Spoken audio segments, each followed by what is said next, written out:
Cuando los policías me pusieron las esposas delante de todo el edificio, sentí que el mundo se desplomaba bajo mis pies.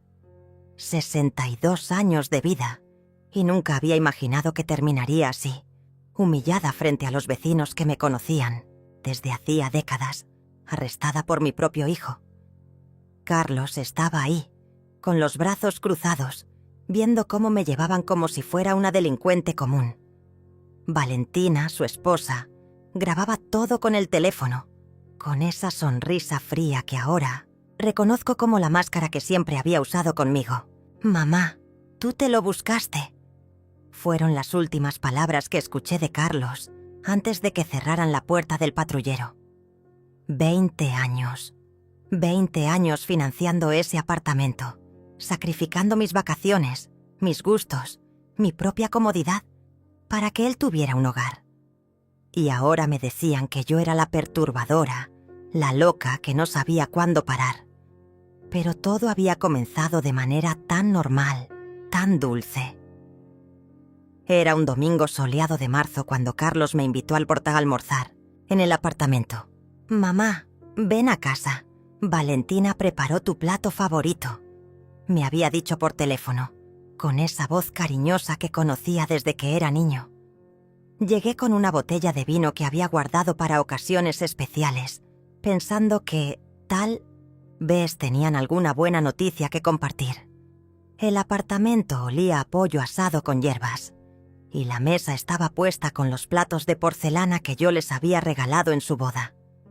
Valentina me recibió con un abrazo que duró más de lo normal, y Carlos me besó la frente como hacía cuando era pequeño. «Siéntate aquí, mamá, en tu lugar favorito», me dijo, señalando la silla junto a la ventana donde siempre me gustaba sentarme para ver el jardín del edificio. Durante el almuerzo, hablamos de todo un poco. Luna, mi nieta de 16 años, me contaba sobre sus clases de arte, mientras Carlos me preguntaba sobre mi salud y si necesitaba algo para la casa. Valentina permanecía más callada que de costumbre, sonriendo pero con los ojos perdidos en algún punto lejano. Debía haber notado esa mirada, esa forma en que evitaba cruzar los ojos conmigo directamente. Cuando terminamos de comer, Carlos sirvió café en las tazas azules que yo le había comprado años atrás, y fue entonces cuando dijo algo que debería haberme alertado. «Mamá, qué bueno que ya no tienes que preocuparte más por las cuotas del apartamento. Debe ser un alivio enorme para ti», lo dijo con una sonrisa. Pero había algo en su tono que no encajaba, algo que no supe identificar en ese momento. Yo acababa de hacer el último pago del financiamiento la semana anterior. 20 años exactos de cuotas mensuales que había pagado, religiosamente, sin fallar ni una sola vez. Había trabajado turnos extras en la clínica donde era enfermera, había vendido algunas joyas de mi madre, había renunciado a 1000 pequeños lujos para asegurarme de que Carlos pudiera tener su propio hogar. «Sí, es un alivio», le respondí. «Pero también me da mucha felicidad saber que ahora el apartamento es completamente tuyo».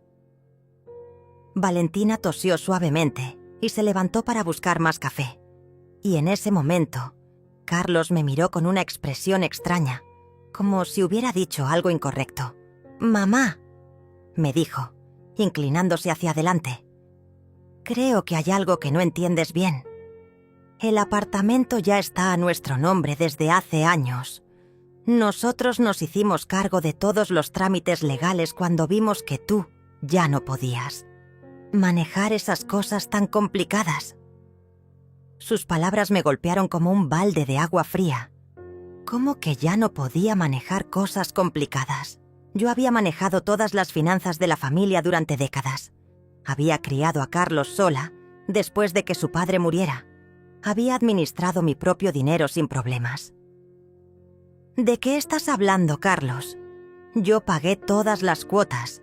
El apartamento está a mi nombre, le dije, sintiendo cómo la confusión se mezclaba con una inquietud creciente. Valentina regresó con la cafetera y se sentó a mi lado, poniendo su mano sobre la mía con una sonrisa condescendiente. «María, querida, Sabemos que a veces te confundes un poco. Es normal a tu edad.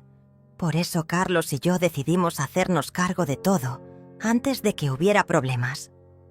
Su voz era suave, maternal, como si le estuviera hablando a una niña pequeña.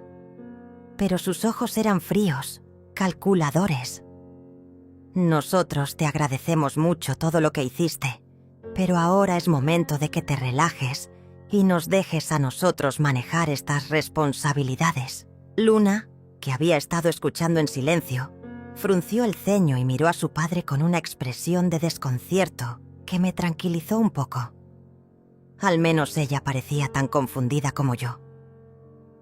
«Pero yo tengo todos los recibos», insistí, sintiendo cómo la voz se me quebraba ligeramente. «Tengo la escritura original. Tengo todos los documentos del banco. ¿Cómo pueden haber cambiado la titularidad sin que yo lo supiera?» Carlos suspiró profundamente, como si estuviera perdiendo la paciencia con una persona difícil. «Mamá, tú nos diste poder para actuar en tu nombre. ¿No te acuerdas? Fue hace 3 años, cuando estuviste enferma con esa gripe tan fuerte. Dijiste que no querías preocuparte más por estos temas». No podía creerlo. Sí, había estado enferma, pero jamás había firmado un poder tan amplio como para que pudieran transferir la propiedad del apartamento. El resto de la tarde pasó como en una neblina. Traté de mantener la compostura, de no crear una escena delante de Luna, pero por dentro sentía que algo fundamental se estaba desmoronando.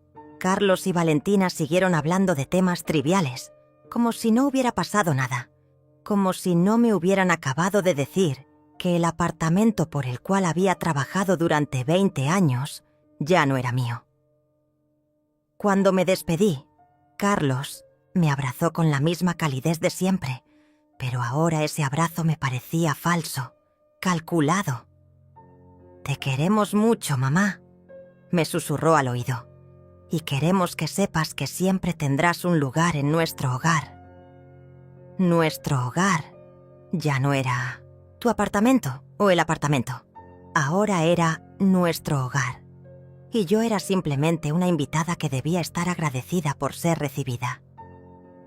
Esa noche, en mi pequeño departamento de 2 ambientes, saqué todos los documentos que tenía guardados en la caja fuerte.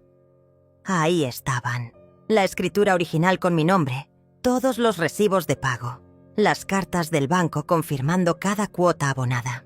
Ningún documento mencionaba un poder amplio otorgado a Carlos. Ningún papel sugería que yo hubiera autorizado la transferencia de la propiedad. Mientras revisaba cada hoja bajo la luz de la lámpara del escritorio, sentí cómo una rabia fría comenzaba a crecer en mi pecho. No era la rabia explosiva de un momento, sino algo más profundo, más peligroso. Era la rabia de quien descubre que ha sido traicionada por las personas en las que más confiaba. Al día siguiente decidí ir al registro de la propiedad para verificar qué había pasado exactamente con el apartamento. Era lunes por la mañana y el edificio gubernamental tenía ese olor característico a papel viejo y desinfectante que siempre me recordaba a los hospitales. La funcionaria, una mujer joven llamada Rosa, me atendió con amabilidad cuando le expliqué mi situación. «Señora María, necesito que me muestre su documento de identidad y me dé la dirección exacta del inmueble», me dijo mientras encendía su computadora. Mis manos temblaban ligeramente mientras le entregaba mi cédula, no por nervios, sino por la anticipación de confirmar lo que ya sospechaba. Rosa tecleó durante varios minutos, frunciendo el ceño mientras revisaba la pantalla. «Aquí está el historial», me dijo finalmente, girando el monitor para que yo pudiera ver. El apartamento efectivamente estuvo a su nombre desde 2004 hasta hace 8 meses. En septiembre del año pasado, se registró una transferencia a nombre de Carlos Antonio Rodríguez y Valentina Esperanza Morales. Mi corazón se detuvo. 8 meses. Habían hecho la transferencia 8 meses atrás mientras yo seguía pagando religiosamente las cuotas del financiamiento como una idiota. ¿Qué tipo de documento respaldó esa transferencia?, pregunté tratando de mantener la voz firme. Aquí dice que fue mediante escritura pública, con poder general otorgado por usted en agosto del año pasado, respondió Rosa, señalando una línea en la pantalla. El poder fue otorgado ante el notario Claudio Mendoza en su oficina del 100 Centro, agosto del año pasado. Traté de recordar qué había pasado en agosto. Había sido un mes difícil. Eso lo recordaba perfectamente. Había tenido una neumonía que me mantuvo en cama durante 2 semanas y Carlos había venido varias veces a cuidarme, trayéndome medicamentos y comida. Valentina también había aparecido un par de veces, siempre sonriente, siempre preguntando si necesitaba algo. Pero jamás había ido a ninguna notaría, jamás había firmado ningún poder. ¿Podría darme una copia de ese poder?, le pedí a Rosa. Ella asintió y fue a buscar el documento. Cuando regresó con la fotocopia, sentí que el suelo se movía bajo mis pies. Ahí estaba mi firma, o algo que se parecía mucho a mi firma, en un documento que autorizaba a Carlos a actuar en mi nombre para todos los actos relacionados con bienes inmuebles, incluyendo venta, transferencia, donación y cualquier otro acto de disposición. La fecha coincidía exactamente con el periodo en que había estado enferma, y el sello del notario parecía auténtico. Pero yo sabía, con la certeza absoluta que solo puede tener una persona sobre sus propios actos, que jamás había firmado ese documento. Salí del registro con las piernas temblorosas y el corazón latiendo tan fuerte que podía escucharlo en mis oídos. Me senté en un banco de la plaza que estaba frente al edificio. Necesitaba aire fresco y tiempo para procesar lo que acababa de descubrir. Carlos y Valentina no solo habían tomado el apartamento, sino que habían falsificado mi firma para hacerlo. Habían aprovechado mi enfermedad, mi confianza, mi amor incondicional, para robarme 20 años de trabajo y sacrificio. Mientras estaba ahí sentada, viendo pasar a la gente que caminaba con sus vidas normales, sin traiciones familiares que los destrozaran por dentro, tomé una decisión. No iba a confrontarlos de inmediato. Iba a investigar más. Iba a entender exactamente qué habían hecho y cómo lo habían hecho. Esa tarde fui a la notaría de Claudio Mendoza. Era un edificio antiguo en el centro histórico, con esos pisos de mármol que hacían eco con cada paso. La secretaria me hizo esperar 20 minutos antes de que el notario pudiera recibirme. Claudio era un hombre mayor, de unos 70 años, con anteojos gruesos y una barba blanca perfectamente recortada. «Señora María», me dijo cuando entré a su oficina, «¿en qué puedo ayudarla?». Le expliqué que necesitaba verificar un poder que supuestamente había otorgado en su notaría el año anterior. Él pidió a su secretaria que trajera el archivo, y cuando llegó el documento lo revisó cuidadosamente. «Sí, aquí está», me dijo mostrándome una carpeta. «Usted vino acompañada de su hijo Carlos el día 15 de agosto. Recuerdo que me comentó que había estado enferma y que quería asegurar que su hijo pudiera manejar sus asuntos en caso de una emergencia». Sus palabras me golpearon como una bofetada. Según él, yo había estado ahí. Había hablado con él, había explicado mis razones para otorgar el poder. Pero yo sabía que eso era imposible. El 15 de agosto había estado en mi cama, con fiebre alta, tomando antibióticos. Carlos había venido a verme ese día. Me había traído sopa y medicamentos, pero yo no había salido de casa en toda la semana. ¿Podría describirme cómo lucía yo ese día?, le pregunté a Claudio, tratando de mantener un tono casual. Él se quedó pensativo por un momento. «Bueno, recuerdo que estaba un poco pálida, como si estuviera recuperándose de una enfermedad. Llevaba un pañuelo en la cabeza y anteojos oscuros. Su hijo explicó que usted prefería no hablar mucho porque todavía tenía la garganta irritada». Mi sangre se heló. Yo nunca uso pañuelos en la cabeza, y mis anteojos de sol son completamente diferentes a los que él describía. Alguien había venido haciéndose pasar por mí. Alguien que conocía suficientes detalles de mi vida como para convencer a un notario. ¿Verificó usted mi identidad de alguna manera?, pregunté, sintiendo cómo la rabia comenzaba a hervir en mi interior. Claudio se puso ligeramente incómodo. Por supuesto, me mostró su cédula de identidad, aunque debo admitir que con los anteojos oscuros y el pañuelo era difícil hacer una comparación detallada. Pero su hijo estaba presente y él confirmó su identidad. Por supuesto que Carlos había confirmado mi identidad. Él había sido parte del plan desde el principio. Habían conseguido una copia de mi cédula. Habían encontrado a alguien que se pareciera lo suficiente a mí como para engañar a un notario mayor que probablemente veía decenas de personas cada día.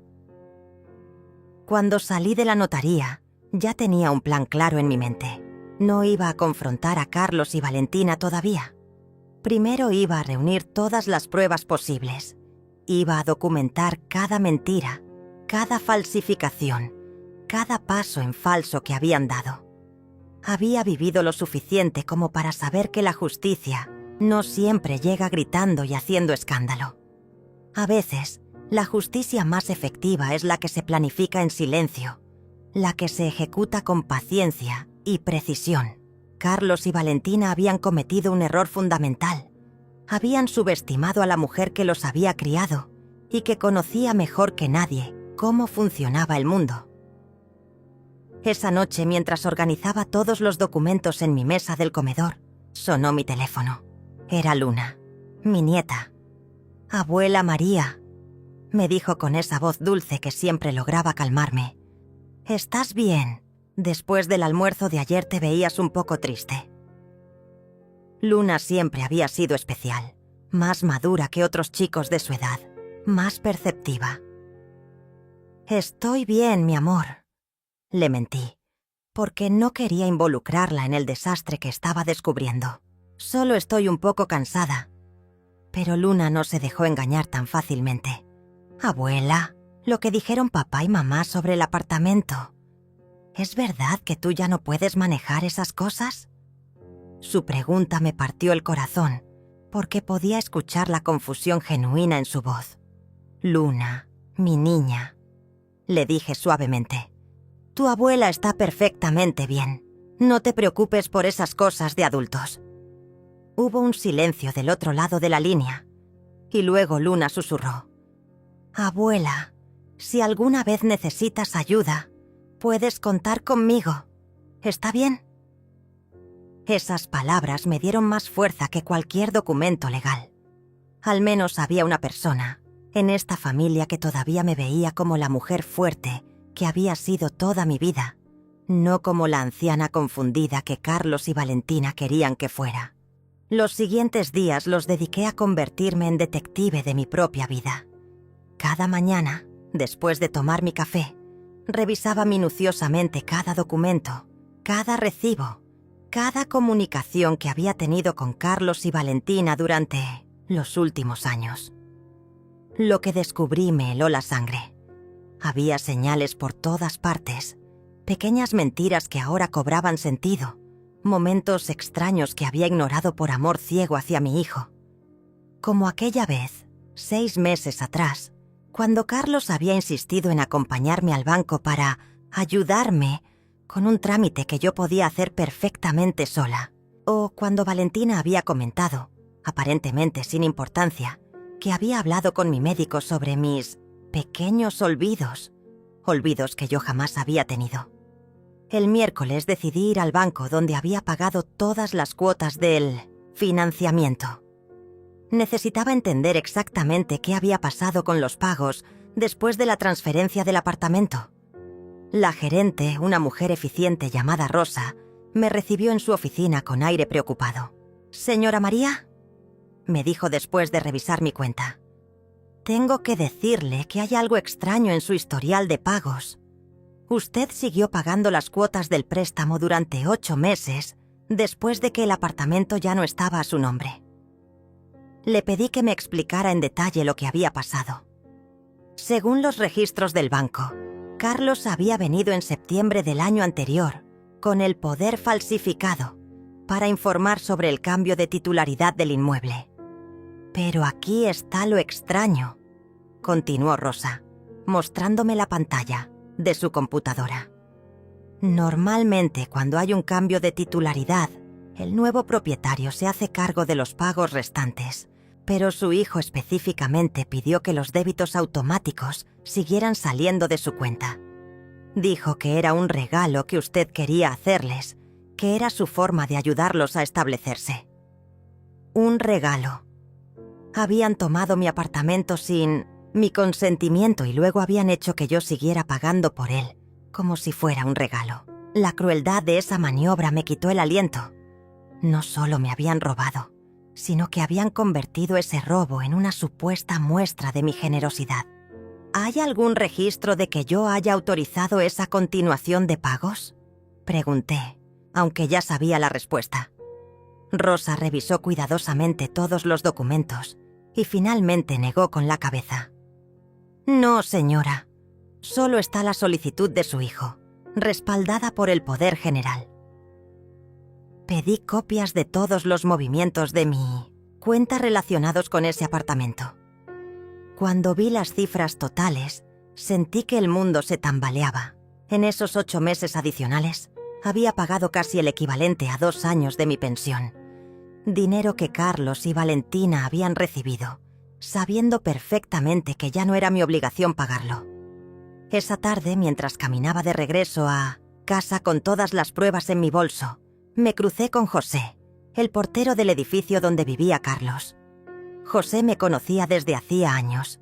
Siempre había sido amable conmigo cuando iba a visitar a mi hijo. «Señora María», me saludó con una sonrisa. «¿Cómo está usted? Hace tiempo que no la veo por aquí». Le expliqué que había estado ocupada con algunos trámites, sin entrar en detalles, pero José, con esa intuición que tienen las personas que trabajan observando a la gente, notó que algo no estaba bien. «¿Sabe qué?», me dijo bajando la voz. El otro día escuché a su nuera hablando por teléfono en el lobby y mencionó algo sobre la vieja y que ya era hora de que entendiera cuál era su lugar. Las palabras de José me confirmaron lo que ya sospechaba. Esto no había sido un impulso, sino un plan cuidadosamente orquestado.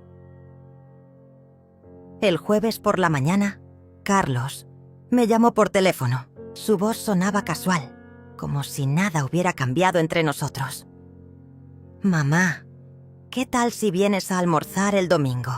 Valentina va a hacer ese postre de dulce de leche que tanto te gusta». Acepté la invitación, manteniendo el mismo tono cariñoso de siempre. Necesitaba ver cómo se comportaban ahora que creían haber conseguido lo que querían. «Perfecto, mi amor», le dije. «Llevaré flores para Valentina». Después de colgar, me quedé sentada en silencio, planificando cuidadosamente cada palabra, cada gesto que haría durante esa comida. Iba a ser la performance más importante de mi vida. El domingo llegué al apartamento con un ramo de rosas, amarillas y mi sonrisa más dulce.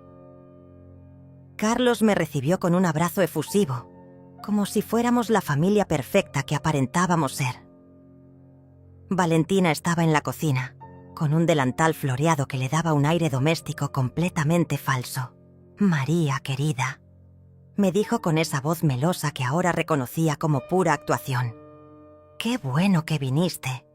Necesitamos hablar contigo sobre algunas cosas importantes». Luna estaba en su habitación, haciendo tarea, así que éramos solo los 3 adultos en la sala. «Mamá», comenzó Carlos, sentándose frente a mí con expresión seria. «Valentina y yo hemos estado pensando, y creemos que sería mejor para ti que te mudes a una residencia para personas mayores. Hay una muy bonita cerca de aquí, con jardines y actividades». Sus palabras flotaron en el aire como dagas. No solo me habían quitado el apartamento, Ahora querían deshacerse de mí completamente. «Es que nos preocupa mucho que vivas sola», continuó Valentina, tomando mi mano con fingida ternura. «El otro día, cuando viniste aquí confundida por el tema del apartamento, nos dimos cuenta de que tal vez necesitas más cuidado del que nosotros podemos darte». Confundida.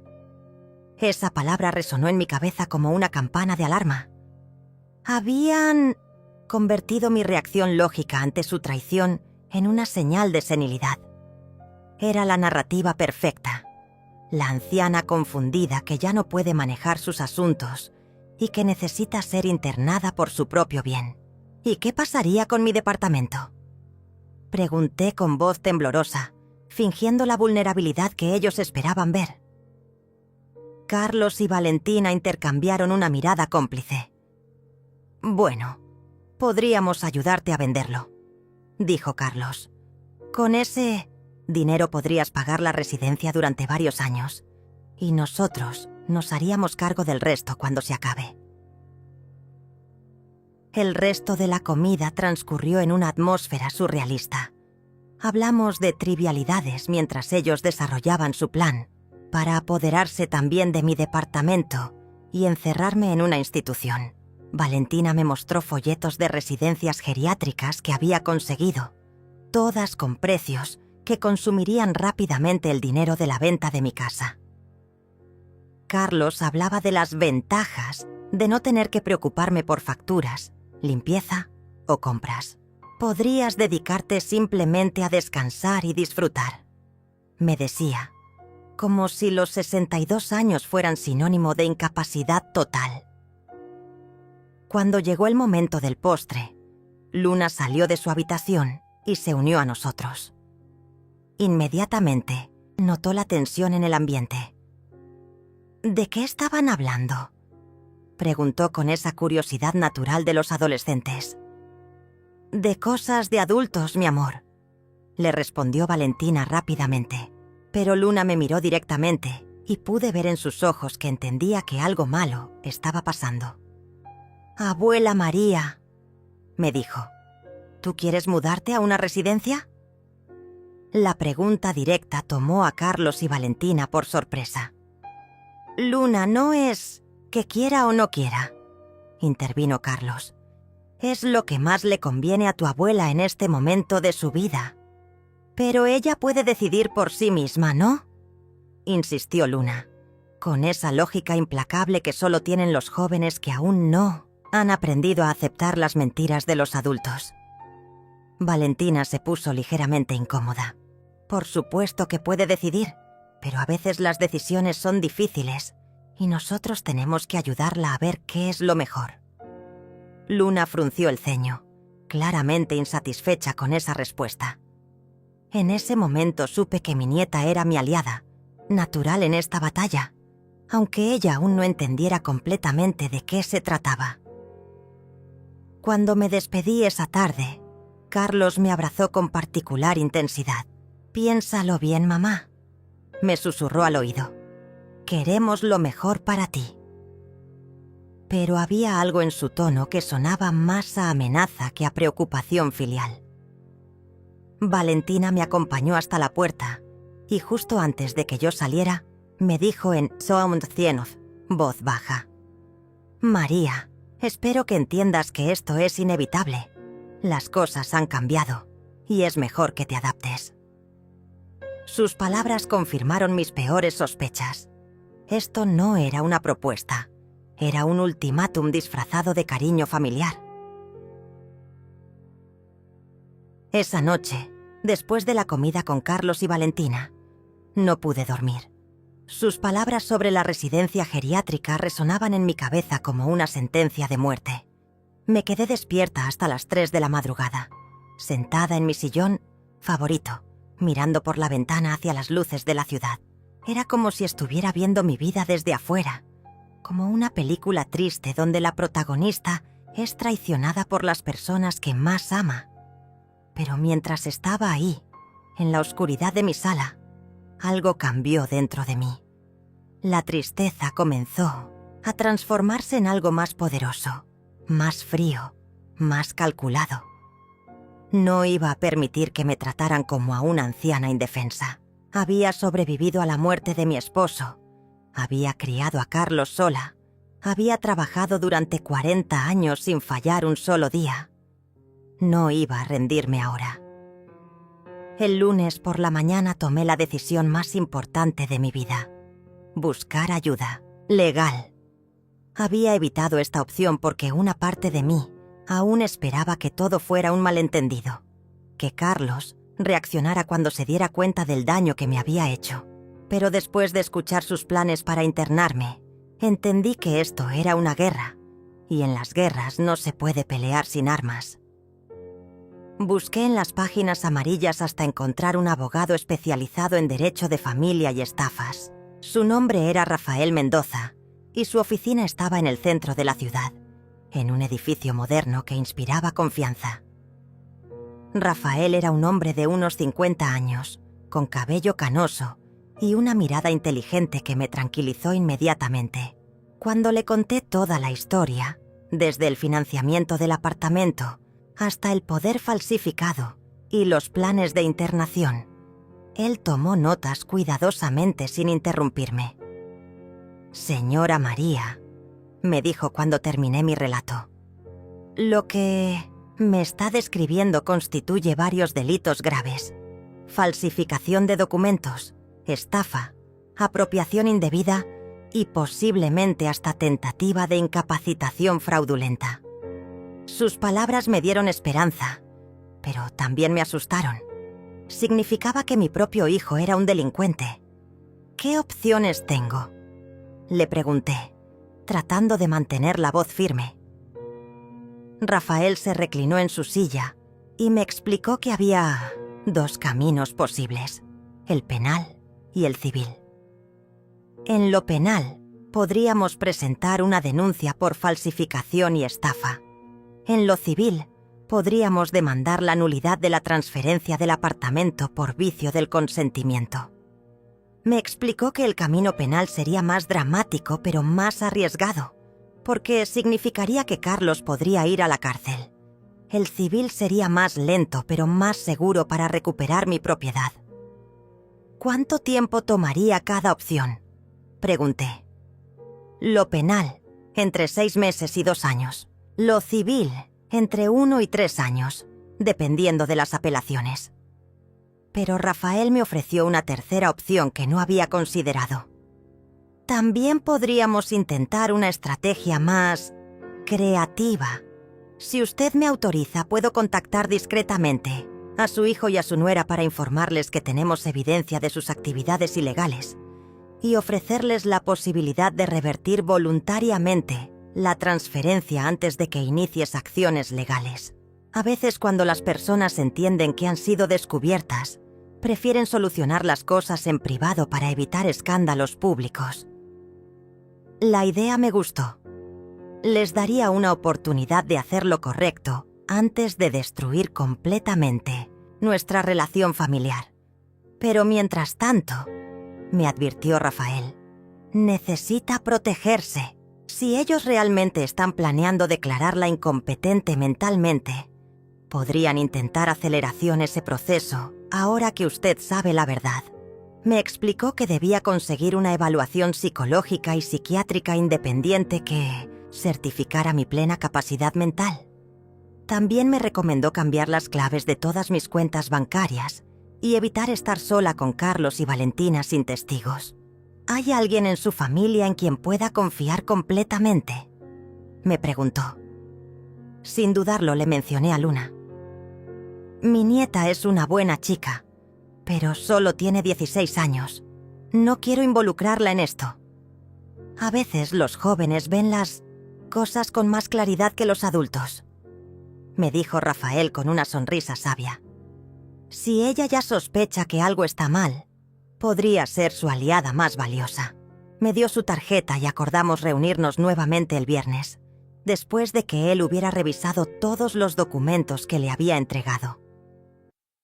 «Señora María», me dijo mientras me acompañaba a la puerta, «quiero que sepa que casos como él Suyos son más comunes de lo que la gente imagina. Usted no está sola en esto, y tiene más opciones de las que cree. Esa tarde, mientras caminaba por el parque cerca de mi casa, sonó mi teléfono. Era Luna. «Abuela María», me dijo con voz preocupada. «Necesito hablar contigo.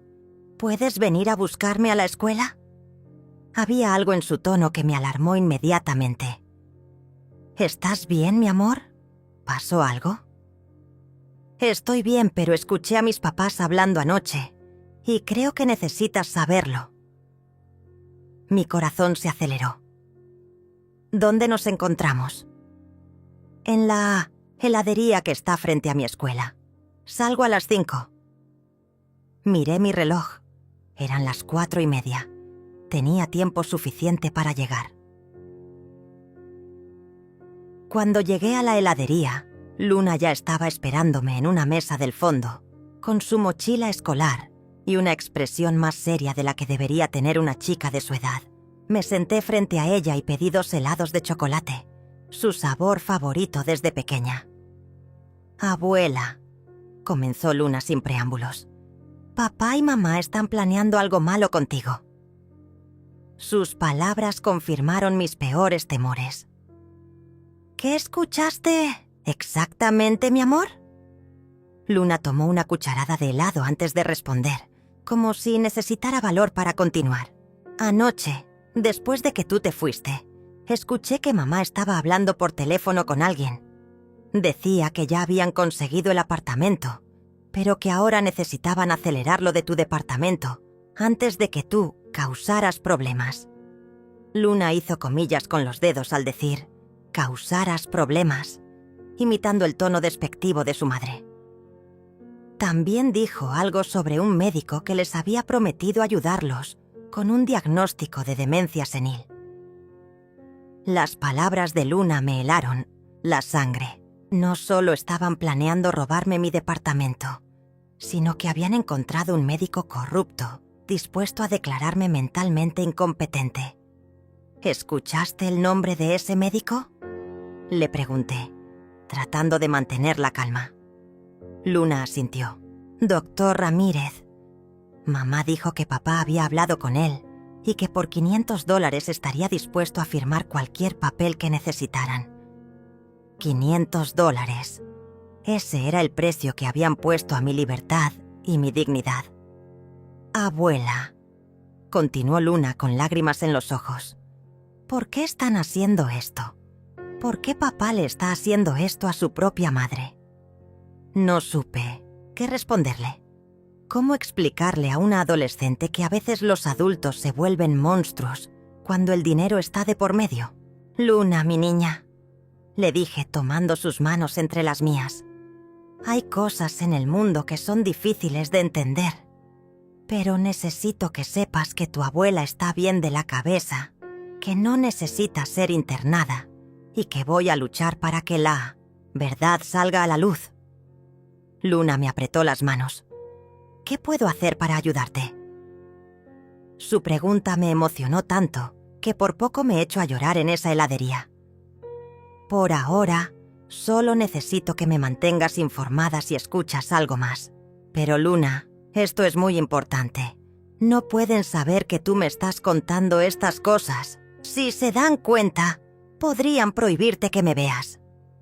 «Entiendo», me dijo Luna con una madurez que me sorprendió. «Abuela, ¿sabías que papá cambió las cerraduras del apartamento la semana pasada?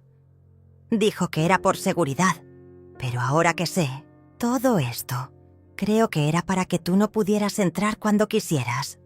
Esa información me dio la confirmación final de que Carlos y Valentina habían estado planeando esto durante mucho tiempo.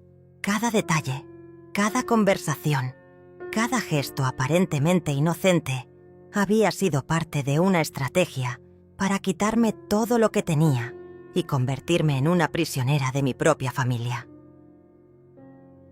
Cuando nos despedimos esa tarde, Luna me abrazó más fuerte que nunca. «Te amo, abuela María», me susurró al oído. «Y no voy a permitir que te hagan daño». Mientras caminaba de regreso a casa, con el corazón lleno de amor por mi nieta, pero también de rabia hacia mi hijo, supe que había llegado el momento de contraatacar. Ya tenía suficiente información, ya tenía un abogado y ya tenía una aliada dentro de la casa del enemigo.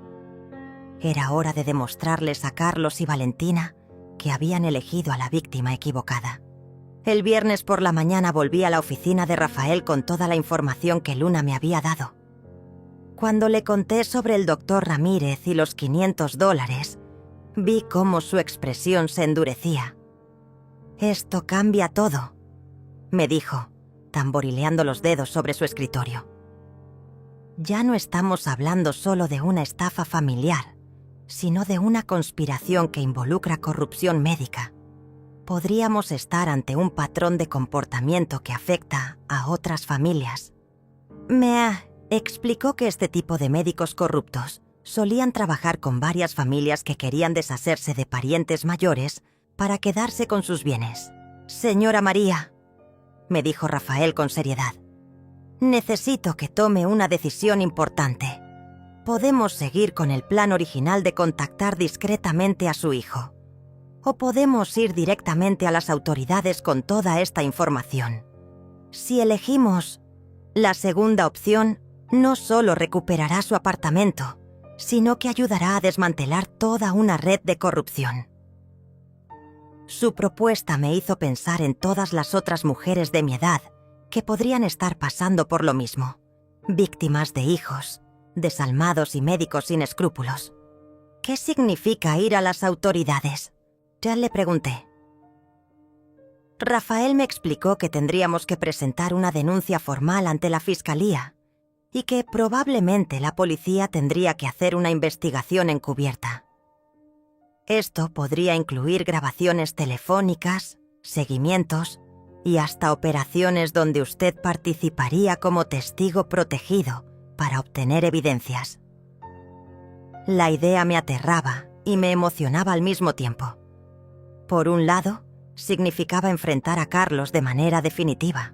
Por el otro, significaba que podría ayudar a otras familias a evitar lo que yo había vivido. «¿Cuánto tiempo me da para decidir?», le pregunté. «Hasta el lunes», me respondió. «Mientras tanto, quiero que vaya a hacerse las evaluaciones psicológicas que le mencioné. Tengo los contactos de 2 especialistas que son reconocidos por los tribunales. También necesito que empiece a documentar todo. Cada llamada, cada conversación, cada interacción con su hijo y su nuera. Si decidimos ir por la vía legal, necesitaremos evidencias irrefutables». Me dio las direcciones de los médicos y me advirtió que no le dijera a nadie, ni siquiera a Luna, sobre la posibilidad de involucrar a las autoridades.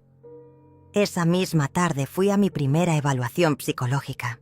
La doctora Herrera era una mujer de mediana edad, con una sonrisa cálida que me tranquilizó inmediatamente. Durante 2 horas me hizo una serie de pruebas y preguntas diseñadas para evaluar mi estado mental, mi memoria, mi capacidad de razonamiento y mi estabilidad emocional. «Señora María», me dijo al final de la sesión, «usted tiene una mente absolutamente lúcida.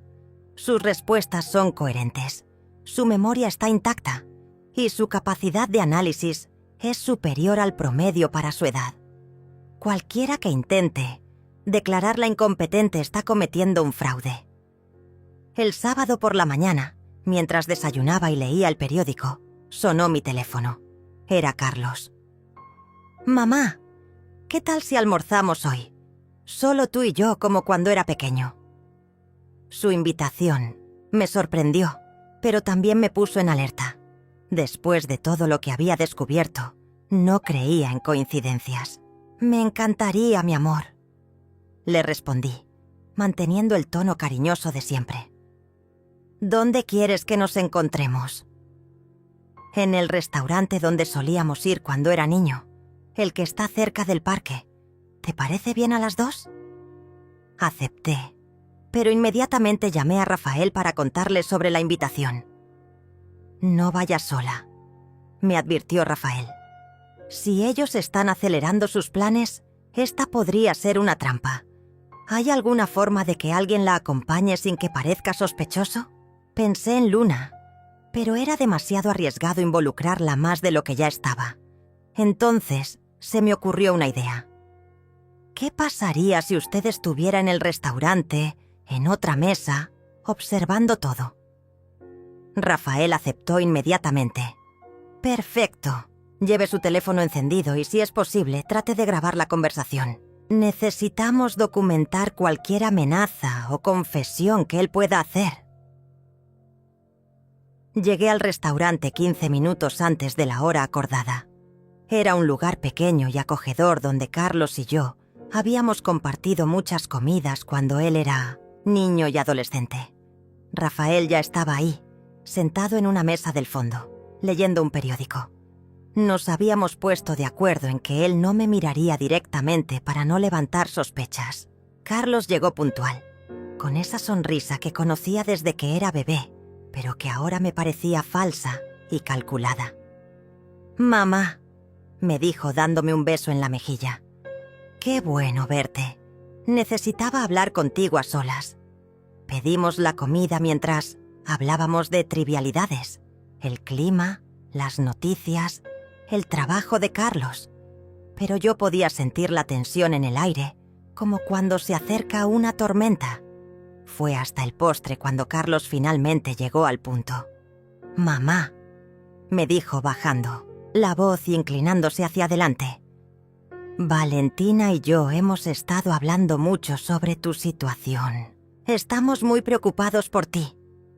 Activé discretamente la grabadora de mi teléfono, tal como Rafael me había enseñado. «¿Preocupados por qué, mi amor?» «Bueno, el otro día, cuando viniste a casa confundida por el tema del apartamento, nos dimos cuenta de que tal vez estás empezando a tener algunos problemitas de memoria». Sus palabras sonaban ensayadas, como si hubiera practicado esa conversación varias veces. «Carlos, yo no estoy confundida.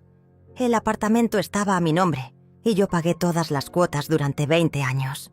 Mi hijo suspiró profundamente, como si estuviera perdiendo la paciencia con una niña caprichosa. «Mamá, esa es exactamente la confusión de la que te hablo. El apartamento nunca estuvo a tu nombre. Tú nos ayudaste con algunos pagos, es cierto, pero la propiedad siempre fue nuestra».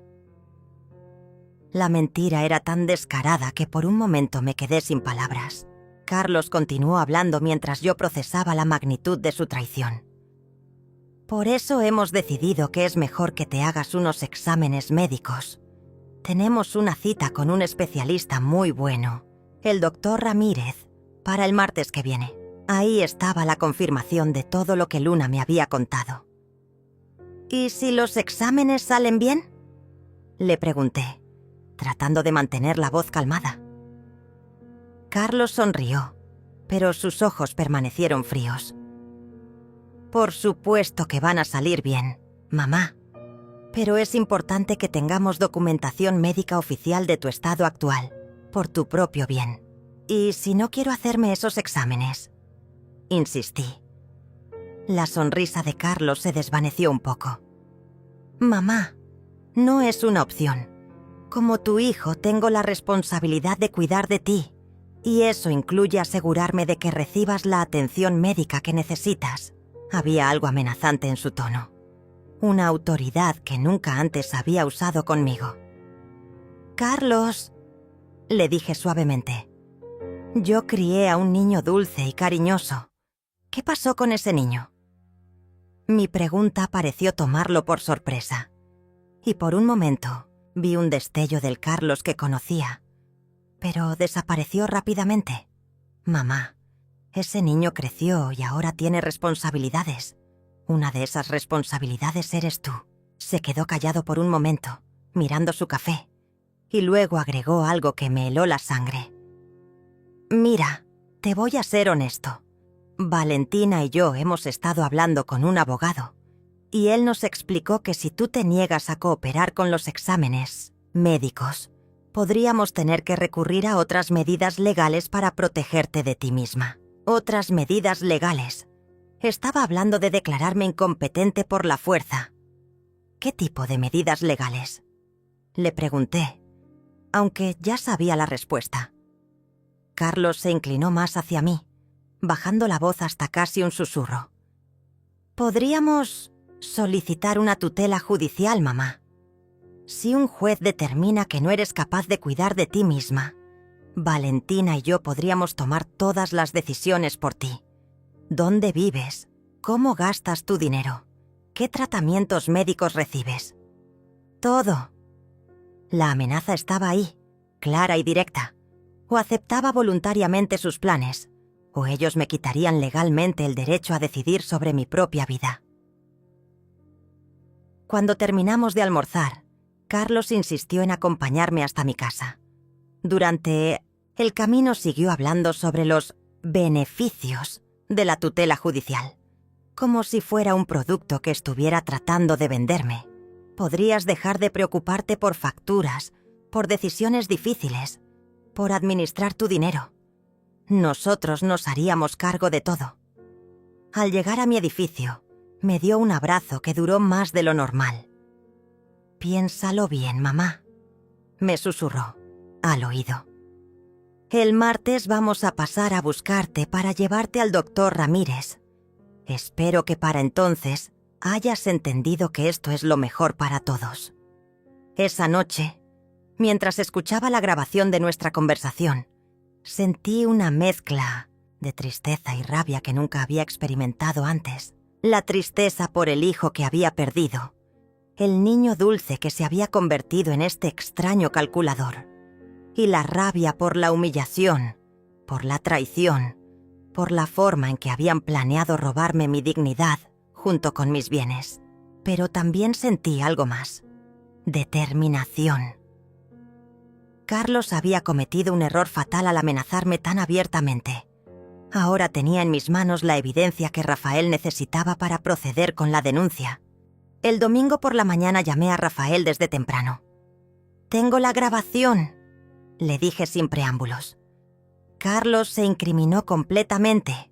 Habló del doctor Ramírez, de la tutela judicial, de las amenazas legales. Todo está ahí. Rafael me pidió que fuera a su oficina inmediatamente, aunque fuera domingo. «Esto es más urgente de lo que pensaba», me dijo. «Si ellos van a llevarla al médico corrupto el martes, tenemos que actuar antes». Una hora después estaba en su oficina, reproduciendo la grabación mientras él tomaba notas y asentía gravemente con cada nueva revelación. «Señora María», me dijo cuando terminamos de escuchar todo, «esta grabación es oro puro. Su hijo confesó prácticamente todos los delitos. La conspiración con el médico, el plan de tutela fraudulenta, las amenazas de quitarle su autonomía. Con esto podemos proceder inmediatamente». Me explicó que iba a contactar al fiscal especializado en delitos económicos y que probablemente tendríamos una respuesta antes del lunes por la noche.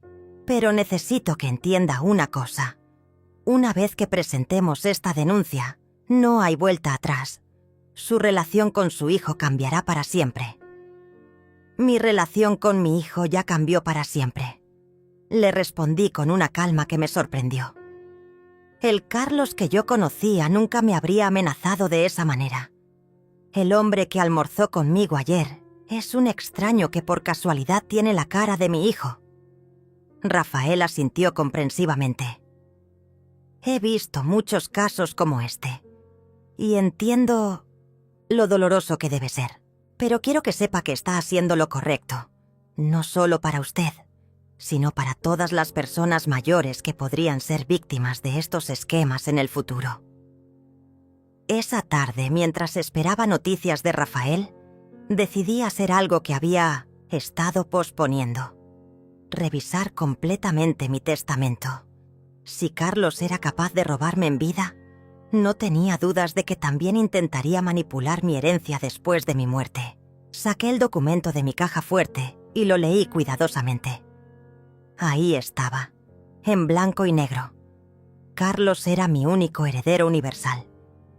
Todo lo que yo había trabajado durante mi vida iría a parar a sus manos cuando yo muriera. Eso tenía que cambiar. El lunes por la mañana, Rafael me llamó con noticias. El fiscal está interesado en el caso. Quiere verla esta tarde a las 3 para tomarle declaración formal. También va a ordenar una investigación inmediata del doctor Ramírez. Me explicó que la fiscalía ya tenía sospechas sobre ese médico, por otros casos similares, y que mi denuncia podría ser la pieza que faltaba para armar un caso sólido. ¿Qué debo hacer si Carlos viene a buscarme mañana para llevarme al médico?, le pregunté. Para entonces ya habremos presentado la denuncia. La policía estará monitoreando la situación y usted tendrá protección legal. La declaración en la fiscalía fue más intensa de lo que había imaginado. El fiscal, un hombre joven pero con experiencia, me hizo repasar toda la historia desde el principio, deteniéndose en cada fecha, cada documento, cada conversación. Señora María, me dijo al final, su caso es particularmente valioso porque usted tuvo la inteligencia de documentar todo. La mayoría de las víctimas de estos esquemas no se dan cuenta hasta que es demasiado tarde o no tienen las pruebas necesarias para actuar. Me aseguró que la investigación comenzaría inmediatamente y que tendría protección policial si la necesitaba. Esa noche Luna me llamó con urgencia. Abuela, necesito verte. Papá y mamá están haciendo algo extraño. Están empacando documentos y hablando de un viaje. Quedamos en encontrarnos en nuestro lugar habitual, la heladería, después de que ella saliera de clases. Cuando llegué, la encontré más nerviosa de lo que la había visto jamás. Abuela, me dijo en voz baja, creo que papá y mamá se van a ir. Escuché que mamá le decía a alguien por teléfono que ya era hora de acelerar los planes porque la vieja estaba empezando a hacer preguntas. ¿Escuchaste algo más sobre ese viaje?, le pregunté. Luna asintió. Mamá estaba preparando documentos y entre ellos vi algo que tenía tu nombre. También escuché que mencionaron algo sobre transferir dinero a una cuenta en el extranjero. Mi sangre se heló. Carlos y Valentina no solo estaban planeando declararme incompetente, sino que estaban preparando su escape con mi dinero. Luna, mi amor, le dije, necesito que esta noche prestes mucha atención a todo lo que digan y hagan. Si ves que están empacando para irse, o si escuchas fechas específicas, me llamas inmediatamente. Esa noche no pude dormir. Rafael me había asegurado que la investigación se movería rápidamente, pero si Carlos y Valentina estaban planeando huir, podrían desaparecer antes de que las autoridades pudieran actuar. A las 2 de la madrugada, mi teléfono sonó. Era Luna, susurrando desde su habitación.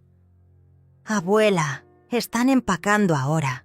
Papá está metiendo carpetas en una maleta y mamá está en la computadora transfiriendo dinero. Escuché que dijeron algo sobre irse mañana por la noche, después de llevarte al médico. La información de Luna confirmó mis peores temores. El plan era llevarme al doctor Ramírez en la mañana, conseguir el diagnóstico fraudulento de incompetencia mental y luego huir con todo mi dinero antes de que yo pudiera reaccionar. Era un plan perfecto, excepto por un detalle que ellos no habían considerado. Yo ya sabía todo y las autoridades ya estaban involucradas. Luna, susurré por teléfono. Mañana va a ser un día muy difícil. Pase lo que pase, quiero que sepas que tu abuela te ama y que todo lo que va a suceder es para protegerte a ti también. El martes por la mañana, a las 8 en punto, sonó el timbre de mi apartamento. Era Carlos, puntual como siempre. Cuando abrí la puerta, lo encontré sonriendo con esa misma sonrisa falsa que había usado en el restaurante. «Buenos días, mamá. ¿Estás lista para ir al doctor?» Me había vestido con mi mejor traje, el azul marino que siempre me daba confianza. Por supuesto, mi amor. Le respondí con la dulzura de siempre. Solo déjame tomar mi cartera. Lo que Carlos no sabía era que en esa cartera llevaba mi teléfono con la aplicación de grabación activada, los números de Rafael y del fiscal en marcación rápida, y una copia de la denuncia que habíamos presentado el día anterior. En Theotienterthwer, el auto, Carlos parecía más nervioso de lo usual. Valentina estaba callada, mirando por la ventana, pero yo podía sentir la tensión que emanaba de ella. «¿Cómo se llama el doctor al que vamos?», pregunté fingiendo inocencia. «Doctor Ramírez», respondió Carlos. «Es un especialista muy reconocido en temas de... en problemas de memoria en personas mayores». La forma en que dijo «problemas» de memoria me confirmó que ellos ya habían hablado con el médico sobre el diagnóstico que necesitaban. Cuando llegamos al consultorio del doctor Ramírez, me sorprendió lo modesto del lugar. Era un edificio viejo, con pasillos mal iluminados y un olor a humedad que me recordó a los hospitales públicos de mi juventud. La sala de espera tenía solo 4 sillas y una mesa con revistas viejas. «¿Estás seguro de que este es el especialista tan reconocido?», le pregunté a Carlos. Él se puso ligeramente incómodo. «Los mejores médicos no siempre tienen los consultorios más elegantes, mamá». Pero yo sabía la verdad.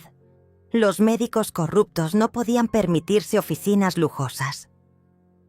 Después de esperar 20 minutos, una enfermera nos hizo pasar al consultorio.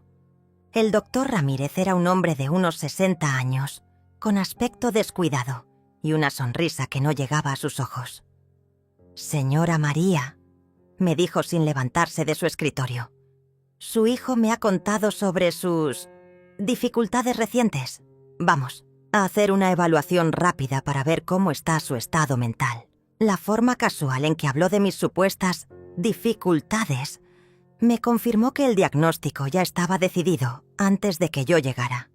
«Doctor», le dije con mi voz más dulce, «antes de comenzar, me gustaría saber exactamente qué tipo de evaluación va a hacer y si tiene las credenciales necesarias para diagnosticar problemas neurológicos». Mi pregunta lo tomó por sorpresa. Carlos intervino rápidamente. «Mamá, no necesitas preocuparte por esos detalles técnicos». Pero el doctor Ramírez ya se había puesto nervioso. «Bueno, yo tengo experiencia en estos temas», balbuceó, evitando mi mirada directa. En ese momento supe que Rafael tenía razón. Este hombre no era un especialista real, sino un médico general dispuesto a firmar cualquier papel por dinero. «Doctor Ramírez», continué con una calma que me sorprendió, «me gustaría ver sus certificaciones en neurología y psiquiatría geriátrica antes de proceder con cualquier evaluación». El médico comenzó a ponerse visiblemente incómodo, mirando nerviosamente hacia Carlos como buscando ayuda. «Señora, eso no es necesario para una evaluación básica», murmuró, revolviendo papeles en su escritorio sin propósito aparente. Carlos se aclaró la garganta. «Mamá, está siendo un poco difícil. El doctor Ramírez tiene mucha experiencia». Pero yo mantuve mi posición. «Si va a diagnosticar problemas de memoria o capacidad mental, necesito saber que está calificado para hacerlo». El doctor Ramírez se levantó abruptamente de su silla. «Disculpen un momento», dijo, dirigiéndose hacia la puerta. «Necesito consultar... necesito revisar algo en el archivo». Salió del consultorio dejando la puerta entreabierta y pude escucharlo haciendo una llamada telefónica en el pasillo. Aunque no podía distinguir las palabras exactas, el tono era claramente de pánico. Carlos y Valentina intercambiaron miradas preocupadas. «¿Qué está pasando?», susurró Valentina. «No lo sé», respondió Carlos. «Pero mamá está actuando muy extraño». Aproveché esos momentos a solas con ellos para activar discretamente la grabación en mi teléfono. Cuando el doctor Ramírez regresó, su comportamiento había cambiado. Completamente. Estaba sudando y evitaba el contacto visual. «Señores», dijo dirigiéndose principalmente a Carlos, «me temo que no podré realizar la evaluación hoy. He recordado que tengo un compromiso urgente». Carlos se puso de pie, inmediatamente. «¿Cómo que no puede? Teníamos una cita programada». El médico comenzó a guardar papeles en un maletín con movimientos nerviosos. «Lo siento mucho. Tendrán que reagendar». «¿Reagendar para cuándo?», insistió Valentina con un tono que ya no era dulce sino exigente. El doctor Ramírez no respondió directamente. «Los llamaré cuando tenga disponibilidad», murmuró, evitando mirarlos. En ese momento entendí lo que había pasado. Alguien había llamado al médico para advertirle sobre la investigación. Probablemente Rafael o el fiscal habían contactado a las autoridades médicas y la noticia había llegado hasta él. El doctor corrupto se había asustado y ahora quería distanciarse de todo el asunto. Cuando salimos del consultorio, Carlos estaba furioso. «Esto es muy extraño», le dijo a Valentina mientras caminábamos hacia el auto. «El doctor Ramírez parecía muy seguro cuando hablé con él la semana pasada». Valentina le respondió en voz baja, pero yo pude escuchar. Tal vez alguien le dijo algo. Tal vez la vieja ya sospecha. La forma despectiva en que se refirió a mí como «la vieja» me confirmó lo que ya sabía. Para ellos, yo no era una persona con sentimientos, sino simplemente un obstáculo para sus planes. En el auto el ambiente era tenso. Carlos conducía, en silencio, claramente frustrado por el fracaso de la cita médica. Valentina estaba enviando mensajes de texto de manera frenética. «¿A quién le escribes?», le preguntó Carlos.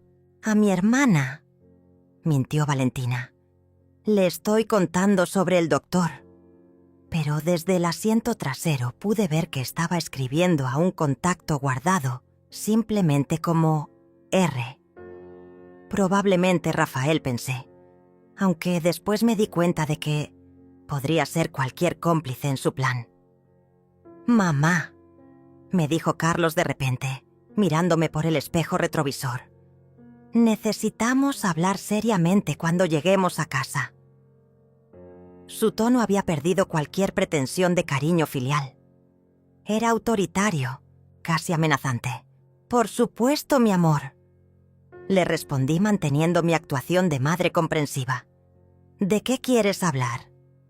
«De tu futuro», respondió secamente. «De las decisiones que vamos a tener que tomar por tu propio bien». Valentina dejó de escribir mensajes y se volteó para mirarme. Sus ojos tenían una frialdad que me hizo estremecer. Cuando llegamos al apartamento, Luna estaba en la escuela, así que éramos solo nosotros tres. Carlos me hizo sentar en el sillón principal de la sala, mientras él y Valentina se colocaron frente a mí como si fuera un tribunal. «Mamá», comenzó Carlos, «está claro que no quieres cooperar con los exámenes médicos que necesitas. Eso nos pone en una posición muy difícil». Valentina agregó: «Hemos hablado con nuestro abogado y él nos dice que tenemos derecho a protegerte de ti misma, incluso si tú no quieres». Protegerme de mí misma. La ironía era tan cruel que por poco me echo a reír. «¿Qué significa exactamente eso?», pregunté, aunque ya conocía la respuesta. Carlos se inclinó hacia adelante, con una expresión que nunca le había visto antes. «Significa que vamos a solicitar una tutela de emergencia. Un juez va a determinar que no eres capaz de cuidar de ti misma, y nosotros vamos a tomar todas las decisiones importantes de tu vida». Valentina sonrió con satisfacción. «Es por tu propio bien, María. Ya no tendrás que preocuparte por nada. Nosotros nos haremos cargo de todo. Tu dinero, tu casa, tu atención médica, dónde vas a vivir». «¿Y si me niego?», Pregunté, manteniendo la voz firme. Carlos y Valentina intercambiaron una mirada. «No es una opción, mamá», dijo Carlos. «Ya iniciamos el proceso legal. Para el viernes tendremos una audiencia con el juez y para la próxima semana todo estará resuelto», Valentina agregó con una sonrisa cruel. «Y mientras tanto, hemos tomado algunas medidas preventivas para proteger tus bienes». Saqué mi teléfono discretamente para asegurarme de que siguiera grabando. Necesitaba capturar cada amenaza, cada confesión. ¿Qué tipo de medidas preventivas? Insistí. Carlos pareció dudar por un momento, pero Valentina lo animó con un gesto. «Hemos conseguido acceso a tus cuentas bancarias», dijo Carlos finalmente. «Transferimos tu dinero a una cuenta de seguridad para evitar que hagas gastos irresponsables». Mi corazón se detuvo. No solo habían planeado declararme incompetente, sino que ya habían robado mi dinero. «¿Cuándo hicieron eso?», pregunté, tratando de controlar el temblor en mi voz. «Esta mañana», respondió Valentina con orgullo, como si hubiera hecho algo encomiable. «Mientras estábamos en el consultorio del doctor Ramírez, nuestro abogado completó las transferencias. Tu dinero está seguro ahora, María. Ya no podrás gastarlo en tonterías o ser víctima de estafadores». La hipocresía de sus palabras era abrumadora. Ellos eran los estafadores, pero me acusaban de ser una víctima potencial de otros. «¿Y mi departamento?», pregunté, aunque temía la respuesta.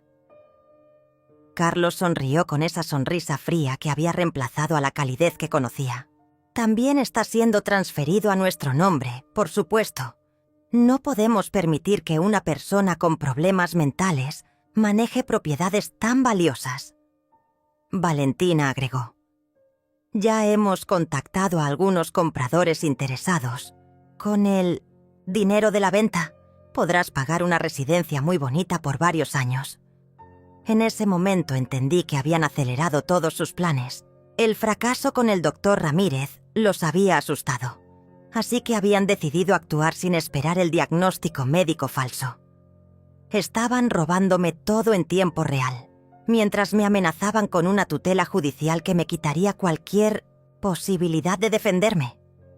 Pero lo que no sabían era que cada palabra que decían estaba siendo grabada y que las autoridades ya estaban al tanto de sus actividades. «Carlos», le dije suavemente, usando el tono maternal que había empleado cuando era niño y hacía algo malo. «¿Realmente crees que esto está bien? ¿Robarle a tu propia madre?». Por un momento vi un destello de duda en sus ojos, pero Valentina intervino rápidamente. «No es robo, María, es protección. Y Carlos está haciendo lo correcto al proteger a su familia del desastre financiero que tú podrías causar». Su influencia sobre mi hijo era evidente. Ella había alimentado su codicia hasta convertirlo en alguien irreconocible. «¿Cuándo planean llevarme a esa residencia?», pregunté, fingiendo resignación. Carlos se relajó un poco, creyendo que finalmente había aceptado mi destino. «El domingo», respondió. «Ya tenemos todo arreglado. Es un lugar muy bonito, con jardines y actividades para personas de tu edad». Valentina agregó. «Y nosotros te visitaremos regularmente, por supuesto. Serás muy feliz ahí». El domingo. Me quedaban exactamente 5 días de libertad antes de que me encerraran en una institución contra mi voluntad. Cuando me levanté para irme, Carlos me acompañó hasta la puerta. «Mamá», me dijo, y por un momento su voz recuperó algo de la calidez de antes. «Espero que entiendas que todo esto es porque te queremos». Lo miré directamente a los ojos, buscando algún rastro del niño que había criado, del joven que había cuidado cuando estuvo enfermo, del hombre que me había llamado su heroína en su discurso de graduación. Pero todo lo que vi fue aún extraño con la cara de mi hijo. «Lo entiendo perfectamente, Carlos», le respondí. Y era cierto. Entendía que el hijo que había amado ya no existía. En cuanto llegué a mi departamento, llamé inmediatamente a Rafael. «Tengo otra grabación», le dije sin preámbulos. Esta vez confesaron todo. El robo del dinero, los planes de la tutela fraudulenta, la fecha exacta cuando planean internarme. Rafael me pidió que fuera a su oficina inmediatamente. «Esto es perfecto, señora María. Con esta nueva evidencia, el fiscal podrá actuar esta misma tarde». Una hora después estaba en su oficina, reproduciendo la conversación mientras él tomaba notas frenéticamente y ocasionalmente soltaba exclamaciones de incredulidad. «No puedo creer la frialdad con que planificaron todo esto», me dijo Rafael cuando terminamos de escuchar la grabación. «Pero hay algo que me preocupa. Si ya transfirieron su dinero esta mañana, necesitamos actuar inmediatamente para congelar esas cuentas». Me explicó que iba a contactar al fiscal para solicitar una orden de emergencia que bloqueara cualquier movimiento adicional de mis fondos. «¿Cree que podrán recuperar mi dinero?», le pregunté. «Si actuamos rápido, sí. Los bancos están obligados a cooperar con las autoridades en casos de fraude». Mientras Rafael hacía las llamadas necesarias, yo me quedé sentada en su oficina, procesando todo lo que había pasado en las últimas horas. Mi propio hijo había admitido sin ningún remordimiento que había robado mi dinero y que planeaba encerrarme en una institución. Había hablado de mí como si fuera un objeto, un problema que resolver, no como la mujer que había sacrificado, todo por darle una buena vida. La traición era tan profunda que sentía como si me hubieran arrancado el corazón del pecho. «Señora María», me dijo Rafael cuando terminó sus llamadas, «tengo buenas y malas noticias. La buena es que el fiscal va a presentar cargos criminales contra su hijo y su nuera esta misma tarde. La mala es que aparentemente lograron transferir una cantidad significativa de dinero a una cuenta en el extranjero antes de que pudiéramos detenerlos». Mi corazón se hundió. «¿Cuánto dinero?», pregunté, aunque temía la respuesta. «Aproximadamente el 70% de sus ahorros. Pero no se preocupe, vamos a trabajar con Interpol para rastrear esos fondos». Esa tarde, mientras esperaba noticias del fiscal, decidí hacer algo que había estado posponiendo: llamar a Luna para explicarle lo que estaba pasando. No podía permitir que se enterara por los noticieros o por sus padres furiosos. «Luna, mi amor», le dije cuando contestó el teléfono, «necesito hablar contigo sobre algo muy serio. ¿Puedes salir de la escuela temprano?». Había algo en mi tono que la alarmó. Inmediatamente: «¿Estás bien, abuela? Suenas diferente». «Estoy bien, pero necesito verte. Es sobre tus padres». Nos encontramos en el parque que estaba a medio camino entre su escuela y mi casa. Luna llegó corriendo, con la mochila colgando de un hombro y una expresión de preocupación que me partió el corazón. Era solo una niña, de 16 años, y estaba a punto de enterarse de que sus padres eran delincuentes. «Abuela», me dijo sin aliento, «¿qué está pasando?». Mamá estaba muy nerviosa cuando salí esta mañana, y papá estaba haciendo llamadas extrañas. Me senté en un banco y la invité a sentarse a mi lado. «Luna, mi niña», comencé, eligiendo cuidadosamente las palabras. «Tus padres han hecho algunas cosas muy malas. Han robado dinero que me pertenecía, han falsificado documentos y estaban planeando encerrarme en una institución contra mi voluntad». Los ojos de Luna se llenaron de lágrimas inmediatamente. «¿Qué significa eso, abuela?». Le expliqué, de la manera más suave posible, que probablemente esa noche la policía arrestaría a Carlos y Valentina y que ella tendría que decidir dónde quería vivir mientras se resolvía la situación legal. «¿Puedo quedarme contigo?», me preguntó Luna, aferrándose a mi brazo. «Por supuesto, mi amor. Pero primero tenemos que hablar con los servicios sociales y con un juez. Mientras tanto, esta noche vas a tener que quedarte en casa de algún familiar o amigo. Luna pensó por un momento. Puedo quedarme con mi prima Rosa, la hija de la hermana de mamá. Pero abuela, ¿qué va a pasar con papá y mamá? No supe qué responderle. ¿Cómo le explicas a una adolescente que sus padres podrían ir a la cárcel? Esa tarde, a las 5:30, Rafael me llamó con noticias urgentes. Señora María, necesita esconderse. El fiscal intentó ejecutar las órdenes de arresto, pero Carlos y Valentina no estaban en su apartamento. Aparentemente huyeron cuando se dieron cuenta de que las autoridades los estaban investigando. Mi sangre se heló. ¿Qué significa eso para Luna? La niña está segura. Uno de los vecinos nos dijo que vio a los padres salir con maletas esta mañana, pero que la chica se fue a la escuela normalmente. Aparentemente la abandonaron. Inmediatamente llamé a Luna para asegurarme de que estuviera bien. «Abuela», me dijo con voz temblorosa. Llegué a casa y está vacía. Todas las cosas de papá y mamá desaparecieron, pero dejaron mis cosas. Hay una nota en mi cama. Me pidió que leyera la nota por teléfono. Era un mensaje frío y calculado de Valentina, explicando que habían tenido que viajar por trabajo y que Luna podía quedarse con su prima Rosa hasta que regresaran. No mencionaban cuándo regresarían, ni siquiera se disculpaban por abandonarla sin explicación. «Luna, pack algo de ropa inmediatamente y sal de ese apartamento», le dije. «Voy a enviarte un taxi para que te lleve a casa de tu prima. No te quedes sola ahí». Rafael me había advertido que Carlos y Valentina podrían regresar para buscar más cosas, o peor aún, para llevarse a Luna como una forma de chantajearme.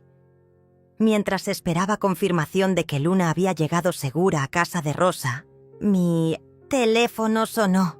Era un número desconocido. «¿Mamá?»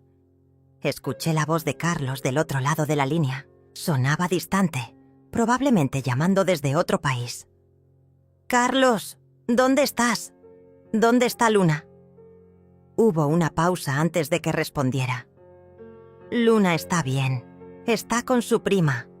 Mamá, necesito que entiendas que nosotros no queríamos que las cosas llegaran a este punto». Su voz sonaba diferente, menos segura, como si finalmente se hubiera dado cuenta de la magnitud de lo que había hecho. «¿Qué punto, Carlos? ¿El punto donde robas a tu propia madre y abandonas a tu hija?» Y le respondí, sin poder contener la rabia en mi voz. «Mamá, tú no entiendes. Nosotros necesitábamos ese dinero. Valentina tiene deudas, yo tengo deudas. El apartamento no era suficiente». Por primera vez en meses, Carlos sonaba como el hombre vulnerable que había sido antes de conocer a Valentina. «Pero eso no te daba derecho a robarme», le dije. «Yo te habría ayudado si me hubieras pedido ayuda honestamente». «Ya es muy tarde para eso», intervino la voz de Valentina de fondo. Aparentemente estaba escuchando la conversación. «Carlos, corta esa llamada. No tienes nada más que decirle». Pero Carlos no colgó inmediatamente. «Mamá», me dijo en voz baja, «lo siento, sé que no me vas a perdonar nunca, pero necesitaba decirte que lo siento». Antes de que pudiera responder, la línea se cortó. Esa fue la última vez que hablé con mi hijo. Esa noche Luna durmió en casa de su prima Rosa, pero me llamó antes de acostarse. «Abuela», me dijo con una voz pequeña que me rompió el corazón, «¿crees que papá y mamá van a volver algún día?» No supe qué responderle. Parte de mí esperaba que Carlos reaccionara, que se diera cuenta del error que había cometido y regresara para enfrentar las consecuencias de sus actos. Pero otra parte de mí sabía que el hombre que había hablado conmigo por teléfono ya no era mi hijo, sino un fugitivo que había elegido el dinero sobre su propia familia. «No lo sé, mi amor», le respondí honestamente. Pero lo que sí sé es que tú y yo vamos a estar bien. Vamos a cuidarnos mutuamente, como siempre hemos hecho.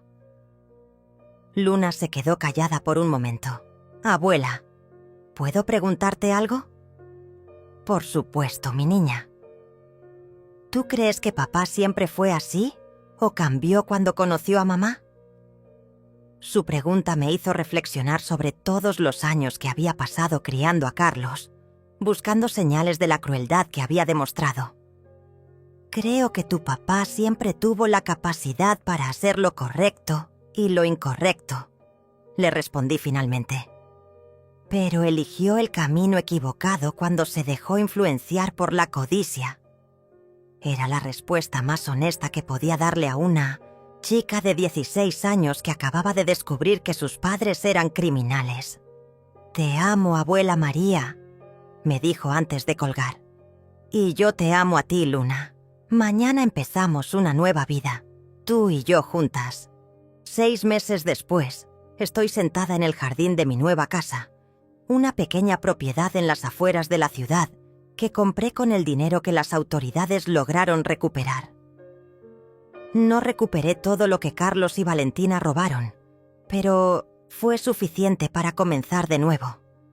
Luna vive conmigo ahora, oficialmente bajo mi custodia, después de que un juez determinó que sus padres la habían abandonado.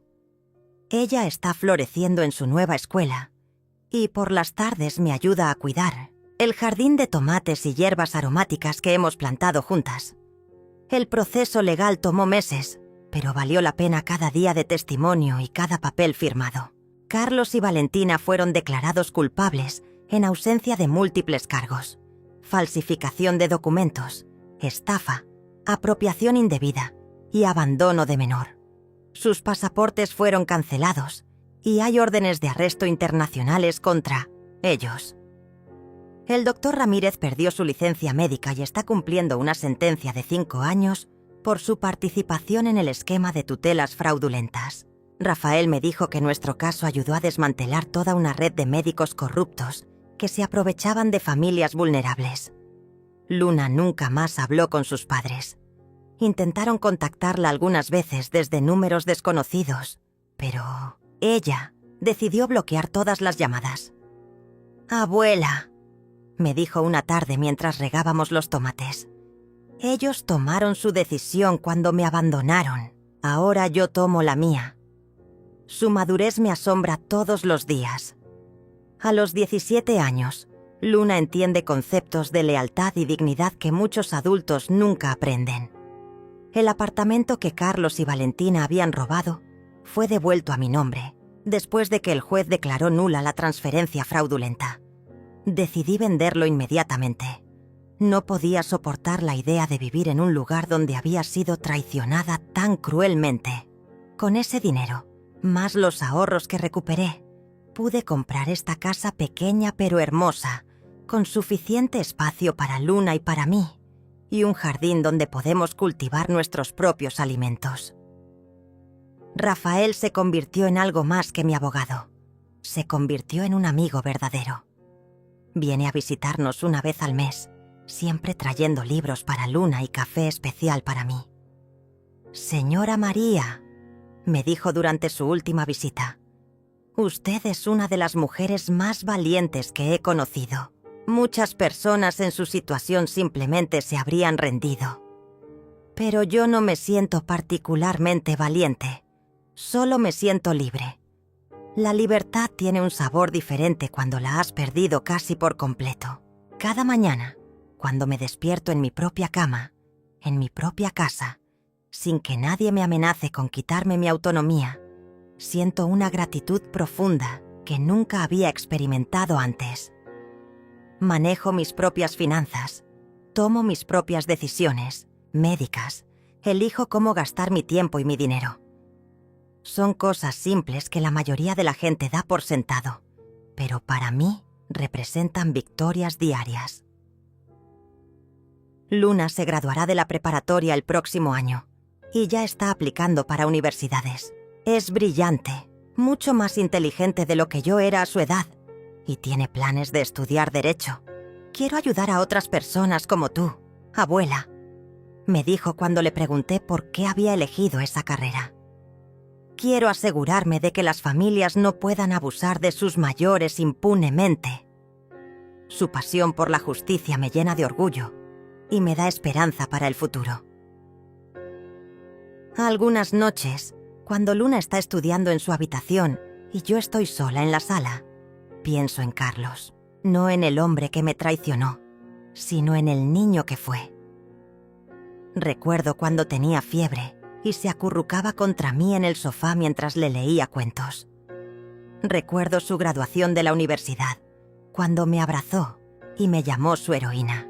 Recuerdo 1000 momentos pequeños y dulces de cuando era mi hijo de verdad, antes de que la codicia lo transformara en un extraño. No lo extraño porque el Carlos que conocí ya no existe, pero sí lloro por el niño que crié, por el hombre bueno que pudo haber sido si hubiera tomado decisiones diferentes. A veces me pregunto si hay algo que podría haber hecho de manera diferente, alguna forma en que podría haber evitado que se convirtiera en quien se convirtió. Pero Rafael me ha ayudado a entender que los adultos son responsables de sus propias decisiones y que el amor de una madre no puede proteger a un hijo de las consecuencias de sus propias acciones. La historia se hizo pública cuando los medios se enteraron del caso. Durante unas semanas fui la mujer que denunció a su propio hijo por robo. Algunos periodistas vinieron a la casa buscando entrevistas dramáticas y lágrimas para sus reportajes. Pero yo me negué a convertir mi dolor en entretenimiento. La única entrevista que concedí fue para un programa de televisión que se enfocaba en educar a personas mayores sobre cómo protegerse de estafas familiares. Durante esa entrevista, el conductor me preguntó si me arrepentía de haber denunciado a Carlos. ¿Se arrepiente de haber destruido a su propia familia?, me preguntó con tono dramático. Mi respuesta fue simple. Mi familia se destruyó el día que mi hijo decidió robarme y amenazarme. Yo solo me defendí. Después del programa recibí docenas de cartas de otras mujeres que habían pasado por situaciones similares. Muchas me agradecían por haber sido valiente, por haber demostrado que era posible luchar contra los abusos familiares. Una de esas cartas me marcó especialmente. Era de una mujer de 70 años cuyo hijo había estado robándole dinero durante años, pero que nunca se había atrevido a denunciarlo por miedo a destruir la familia. Después de ver su entrevista, escribía, entendí que mi hijo ya había destruido nuestra familia cuando decidió tratarme como un cajero automático en lugar de como su madre. Hoy presenté la denuncia y por primera vez en años me siento libre. Luna encontró esa carta en mi escritorio y la leyó sin permiso. Abuela, me dijo esa noche durante la cena, estoy muy orgullosa de ti, no solo por haberme salvado a mí, sino por haber salvado a otras familias también. Sus palabras me hicieron llorar, pero eran lágrimas de alivio, no de tristeza. Había logrado algo más importante que recuperar mi dinero o mi apartamento. Había logrado conservar mi dignidad y había demostrado que el amor verdadero a veces requiere decisiones difíciles. Ahora, mientras escribo estas líneas en mi diario, puedo escuchar a Luna practicando violín en su habitación. Es una melodía dulce que flota por toda la casa, como una promesa de que el futuro puede ser hermoso, incluso después de las traiciones más profundas. Mañana cumplirá 18 años y hemos planeado una pequeña celebración en el jardín con Rafael y algunos amigos de su nueva escuela. No sé si algún día Carlos se dará cuenta del daño que causó y decidirá regresar para enfrentar las consecuencias de sus actos. Parte de mí espera que lo haga. No porque quiera perdonarlo, sino porque creo que es lo único que podría darle paz a su alma atormentada. Pero si nunca regresa, Luna y yo estaremos bien. Hemos construido una nueva familia basada en el respeto mutuo, el amor verdadero y la honestidad absoluta. Al final, aprendí que la familia no se define por la sangre, sino por las acciones. Carlos dejó de ser mi hijo el día que decidió tratarme como enemiga. Luna se convirtió en mi verdadera hija el día que decidió quedarse a mi lado cuando sus padres la abandonaron. Algunas noches, cuando la miro estudiar con esa concentración feroz que la caracteriza, pienso que tal vez todo este dolor sirvió para algo, para salvarla a ella de convertirse en lo que sus padres se convirtieron. La vida me enseñó que el silencio no siempre es paz, que a veces la guerra es necesaria para conquistar la verdadera tranquilidad. Luché por mi libertad, por mi dignidad, por mi derecho a envejecer con autonomía y respeto, y gané. No recuperé todo lo que perdí, pero recuperé lo más importante, mi derecho a ser yo misma hasta el último día de mi vida. Y eso al final no tiene precio.